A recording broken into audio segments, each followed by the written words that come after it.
आज Martin Luther के बारे में हम लोग जानेंगे। मतलब आई हैव अ ड्रीम के पूरे हिंदी एक्सप्लेनेशन को एक कहानी के माध्यम से आपको समझा दूंगा। बिल्कुल भी रिलैक्स रहिएगा, बहुत ज़्यादा फील होगा अच्छे तरीके से, है ना। क्योंकि मैंने इस तरह से तैयार किया है ना यार, आपको लगेगा कि हाँ हिंदी अर्थ आप मेरे से करते आ रहे हो। सारे चैप्टर इसी तरह से करा रहा हूँ। प्लेलिस्ट जाओ और प्रोज में चले जाओ, 12th प्रोज इंग्लिश कंप्लीट, वहाँ पर आपको ऑल वीडियोज़ मिलेगा। पोएट्री अगर करना है तो पोएट्री कर लो। ध्यान से देखना हिंदी अर्थ क्या है, इस पूरे चैप्टर में क्या बात किया है। मार्टिन लूथर एक ईसाई नेता थे। वे महात्मा गांधी से बहुत ज़्यादा प्रभावित थे।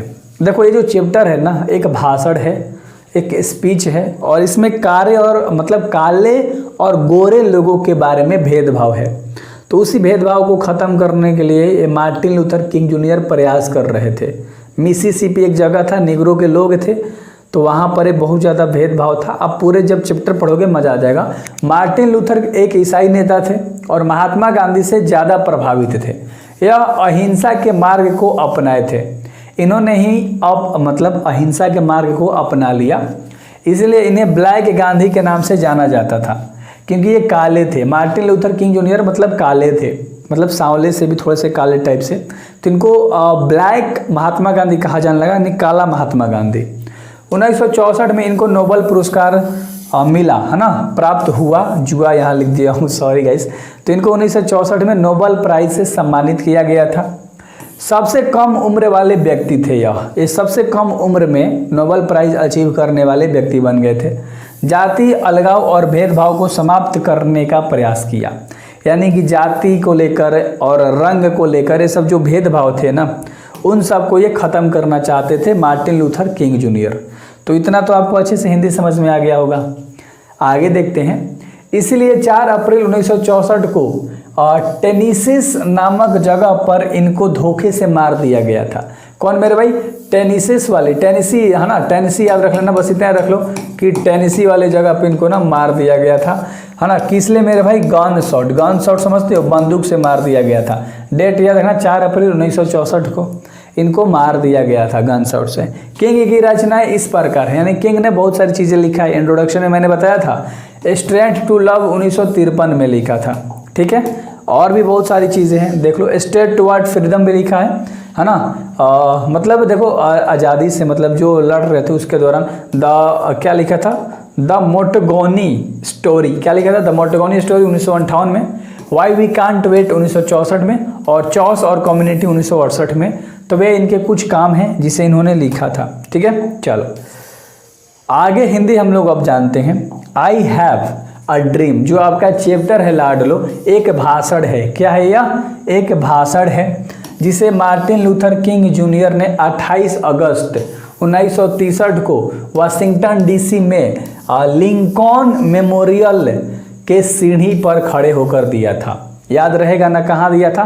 वाशिंगटन डीसी में इन्होंने भाषण दिया था, और लिंकॉन मेमोरियल सीढ़ी पे खड़ा हो गए। तो ये ऑब्जेक्टिव में नहीं आता, उतना मत टेंशन लो, बस जो हिंदी बोल रहा हूँ ना उस पर गौर फरमाओ, हर चीज़ समझ में आएगा। ये बोलते हैं मार्टिन लूथर किंग जूनियर, मेरा सपना है कि मैं अलबामा को विकसित तथा काले गोरे लोगों के इस भेदभाव से मुक्त करा दूं। जो काले और गोरे लोगों में जो भेदभाव है ना, उसे मैं क्या कर दूं? ख़त्म कर दूं, उससे इन लोगों को ना मुक्त करा दूं।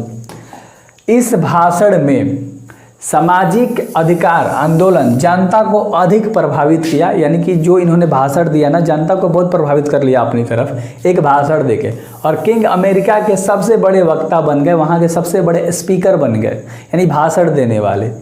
वे कहते हैं कि 100 साल पहले संविधान पर हस्ताक्षर किया गया था, साइन कराया गया था कि निग्रोज जनजाति यानी काले लोग और गोरे लोग में कोई फर्क या भेदभाव नहीं किया जाएगा, सभी लोगों को समान अधिकार दिया जाएगा। यानी कि जो कॉन्स्टिट्यूशन था अमेरिका का, जो संविधान था, वहाँ पर हस्ताक्षर किया गया था कि काले और गोरे लोगों में कभी भेदभाव नहीं होगा। आज से 100 साल पहले लिखा गया था कि ये भेदभाव नहीं होगा। देखो हम लोग का जो भारत देश है ये भी संविधान से चल रहा है, वहाँ का भी हर जगह का एक नियम है देश का, और समान रूप से देखा जाएगा। लेकिन आज 100 साल बाद भी काले जनजाति के खिलाफ लोग आवाज़ उठाते हैं, यानी काली लोगों पर लोग ताने कसते हैं, मजाक बनाते हैं और उनका सम्मान अधिकार नहीं दे रहे हैं। उनका जो महत्व है वो नहीं मिल रहा, जो सम्मान होना चाहिए, जो रिस्पेक्ट होनी चाहिए, वो सब लोग नहीं दे रहे हैं। आज भी अमेरिका में काले गोरे लोग के बीच भेदभाव देखा जा रहा है। अमेरिका में आज भी जूनियर कहते हैं, किंग जूनियर, कि यार भेदभाव देखा जा रहा है। 100 साल बाद हम लोग दलदल में जी रहे हैं। आज 100 साल हो गया लिखे हुए, सिग्नेचर कराए हुए, साइन किए गए कॉन्स्टिट्यूशन यानी संविधान पर, फिर भी हम लोग आज दलदल में जी रहे हैं। लोग काले लोग पर अत्याचार कर रहे हैं, जो गोरे वाले हैं वो काले पे अत्याचार कर रहे हैं। आज हम सबको आवाज़ उठाना होगा, तब हम सबको सम्मान अधिकार मिल पाएगा। अगर आज हम लोग आवाज़ उठा लेंगे तो हमें एक सम्मान अधिकार मिलेगा। मार्टिन कहते हैं कि अमेरिका नेग्रोज लोगों को डुप्लीकेट चेक दिया जिसे भाजा नहीं सकते। यानी इनका कहने का मतलब क्या था, ध्यान से देखो। एक बोल रहे हैं कि अमेरिका के लोग लेना हम लोगों को एक गलत चेक दे दिया जिसे हम भजा नहीं सकते हैं। मतलब उनका कहने का मतलब क्या था, अच्छे से समझना, मैं आपको बताता हूँ। इसका मतलब वे कहते हैं कि संविधान में जो झूठा लिखा गया है कि गोरे काले में कोई भेदभाव नहीं किया जाएगा, मतलब कह रहे हैं कि झूठा लिख के यार हम लोग को एक चेक थमा दिया गया है। ऐसा तो हुआ ही नहीं है कि काले और गोरे लोगों में भेदभाव नहीं होगा। ये झूठी मुट्ठी की बातें बता दी गई है, लेकिन आज भी भेदभाव हो रहा है। किंग कहते हैं कि ऐसा नहीं है कि सब गोरे भेदभाव करते हैं। ये भी बात बोल रहे हैं कि मार्टिन लूथर, कि ऐसा नहीं है कि सब गोरे जो हैं वो भेदभाव करते हैं काले लोगों से ना, ऐसा बात नहीं है। कुछ गोरे लोग काले लोगों के साथ वे कहते हैं कि हम लोग खून खराबा, मतलब काले लोग के साथ हैं। वे कहते हैं कि हम लोग खून खराबा नहीं करना चाहते, लेकिन अपने अधिकार के लिए संघर्ष करते रहना या करते रहेंगे। मार्टिन लूथर किंग कहते हैं कि जो गोरे लोग हैं ना वो काले लोगों पे तो अत्याचार करते हैं, लेकिन हर गोरा लोग नहीं करता। कुछ गोरे लोग साथ बैठते हैं, खाते हैं, रहते हैं। मार्टिन लूथर का कहना है कि हम लोग खून खराबा नहीं चाहते, हम लोग बस अपना हक चाहते हैं, है ना, जिसके लिए हम लोग संघर्ष कर रहे हैं और करते रहेंगे। ठीक है। किंग कहते हैं, आगे फिर से कहते हैं कि मेरा सपना है कि काले गोरे लोगों के साथ समाज में रहे, साथ में पढ़े बैठे। काले और गोरे लोग, थोड़ा सा कंफ्यूज हो जा रहा हूँ बोलने में, ये दोनों आपस में बातें करे, बैठे एक साथ क्लास में बैठे, पढ़ाई करे, खाए पिए, साथ में रहे। वे कहते हैं कि नेग्रोज जनजाति कितना कष्ट कर रहा है, जो नेग्रोज के लोग हैं वो कितना कष्ट झेल रहे हैं। भाषण सुनने आए हैं, उतना दूर से भाषण सुनने के लिए आए हैं। यकीन मानिए एक दिन यही समाज अधिकार दिलाएगा। यानी कि अगर आज आप लोग हिम्मत रख लिए तो यही जो विवाद हम लोग कर रहे हैं, जो प्रोटेस्ट कर रहे हैं, ये हम लोग को एक दिन अधिकार दिलाएगा। लेखक कहता है कि 1963 में इसका अंत नहीं, अभी तो शुरुआत है। 1963 में अभी अंत नहीं, अभी तो ये शुरुआत है। अपने हक के लिए हम लोग लड़ते रहेंगे। अगर आप कष्ट सहन करके आगे ले जाएंगे तो सम्मान अधिकार मिलेगा। ये बोलते हैं कि अगर आप लोग आज कष्ट करते हैं और थोड़ा आगे बढ़ेंगे तो आप लोगों को अधिकार मिलेगा, सम्मान। जितना गोरे को मिलता है उतना काले को भी मिलेगा। मिसिसिपी अमेरिका के एक शहर है। वे कहते हैं कि मिसिसिपी से कष्ट सहन करके वापस चले जाएंगे तो सरकार समझेगी कि आप लोगों को कष्ट नहीं है और समाज में समान अधिकार नहीं मिल पाएगा। ये बोल रहे हैं कि आप लोग मिसिसिपी में हो, नेग्रोज के लोग हो, आप मिसिसिपी में आए हो, भाषण सुने हो, अगर आप यहाँ से चले जाओगे तो सरकार समझेगी कि आपको कोई कष्ट नहीं है, तो आपको लड़ना होगा अपने हक के लिए।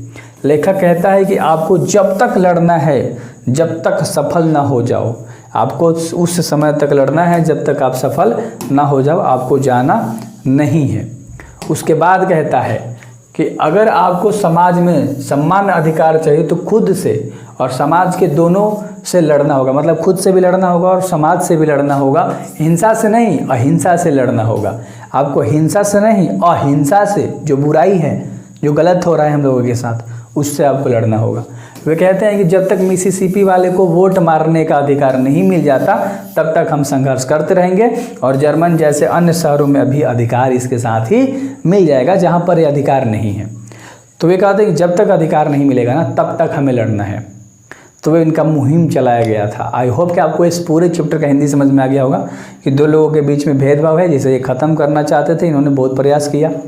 ठीक है। नेग्रोज लोगों को कष्ट होता था, मिसिसिपी भाषण सुनने आए, फिर वहाँ आए, प्रोटेस्ट करने लगे। तो जब तक सरकार से उन लोगों को हक नहीं मिल गया तब तक वो नहीं गए। तो ये पूरे चैप्टर में आई होप कि आपको अच्छे से हिंदी समझ में आया होगा।